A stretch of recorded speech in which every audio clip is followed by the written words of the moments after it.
আজকে আমরা সবাই যে এখানে একত্রিত হয়েছি চরজানাজাত ইউনিয়ন পরিষদ ৯ নম্বরে রাখার দাবিতে। ৯ নম্বর ইউনিয়নে চরজানাজাতের প্রায় ৮০% লোক এখানে বসবাস করে এবং সবার ৮০% লোকের যে স্বার্থ, এই স্বার্থ জন্য আমরা এই ৯ নম্বরে ইউনিয়ন পরিষদ বাস্তবায়ন চাই। এই দিন আর একটা কারণ হলো এই ৯ নম্বর ওয়ার্ডে যাতায়াত ব্যবস্থা ভালো এবং বিদ্যুৎ সংযোগ আছে। এজন্য এখানে ৯ নম্বর ইউনিয়ন পরিষদ কার্যক্রম চালাতে কোনো অসুবিধা হবে না। এখন যেখানে নিতে চায় দুর্গম এলাকা, সেখানে অস্থায়ীভাবে জনশূন্য মানে অস্থায়ীভাবে কিছু লোক বসবাস করে, যারা জেলে এবং যারা কৃষক, তারা খালি তাদের জেলে মাছ ধরার জন্য কিছু লোক বসবাস করে সেখানে বিদ্যুৎবিহীন। এবং সেখানে বর্তমান চেয়ারম্যান তার ইউনিয়ন পরিষদের অনিয়ম করার জন্য আপনি যারা যেখানে না দিন যাইতে পারেন বা আমরা যারা সচেতন আছি সেখানে যদি না যেতে পারি, সে একার ইচ্ছায় করে একার ইচ্ছায় ভাবে অনিয়ম করতে পারে। সেজন্য সেই তার নিজের স্বার্থের জন্য ওই চরজানাজাত দুর্গম অঞ্চলে ইউনিয়ন পরিষদ দিতে চাচ্ছে। তা আমাদের সবার একটাই দাবি, প্রাণের দাবি, ৯ নম্বর ওয়ার্ডের ভূখণ্ডে যেন চরজানাজাত ইউনিয়ন পরিষদ স্থাপিত হয়।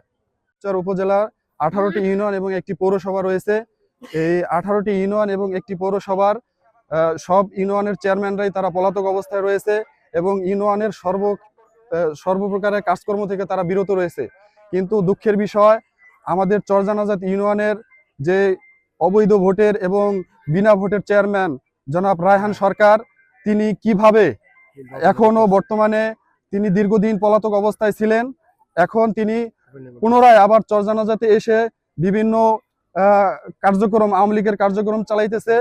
এ ব্যাপারে আমাদের যে ইউনো মহোদয় এবং ডিসি মহোদয় আছে, আপনাদের মাধ্যমে ইউনো মহোদয় এবং ডিসি মহোদয়ের কাছে আমরা একটা জিনিস জানতে চাই, সে কোন বলে এবং কাদের মদদে সে এখন এই ইউনিয়ন পরিষদের কার্যক্রম চালাইতেছে।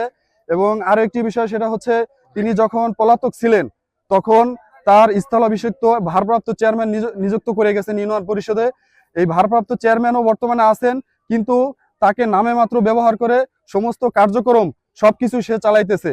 এর যে ইউনিয়নের যে বিভিন্ন কার্যক্রম আছে, সরকারি যে মালামালগুলো আসে, কিছুদিন পূর্বে বিজিএফ এর কিছু চাল বিতরণ করা হয়েছিল, সেখানেও তিনি প্রায় 2 লক্ষ টাকার উপরে চাল আত্মসাৎ করেছে।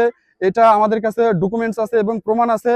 আমরা আপনাদের মাধ্যমে আমাদের ঊর্ধ্বতন যে কর্মকর্তারা আছে তাদের কাছে এটার আমরা ন্যায্য বিচার এবং দাবি জানাচ্ছি। আমাদের উদ্দেশ্য, আমাদের এই চরজানাজাত ইউনিয়নের যে প্রাণ কেন্দ্র বা প্রাণের প্রতিষ্ঠান যেটাকে বলা হয় পরিষদ, এই পরিষদ স্থানান্তরের ব্যাপারে আমরা প্রতিবাদ জানাচ্ছি। এই জন্য যে ওই যে চরে ও বর্তমান চেয়ারম্যান নিয়ে যাওয়ার জন্য সংকল্প করতেছেন, সেই চরটা অস্থায়ী।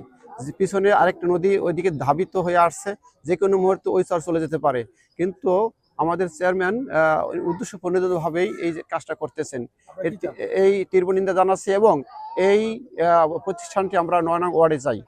৯ নং ওয়ার্ডে চরজানাজাত ৯ নং ওয়ার্ডে চাই। এই ওয়ার্ডটা অন্যান্য ওয়ার্ডের চেয়ে অনেকটা সুবিধা, যাতায়াতের সুবিধা এবং স্থায়িত্ব আছে। আর এই ওয়ার্ডে প্রায় ৬৫০ পরিবার বসবাস করে।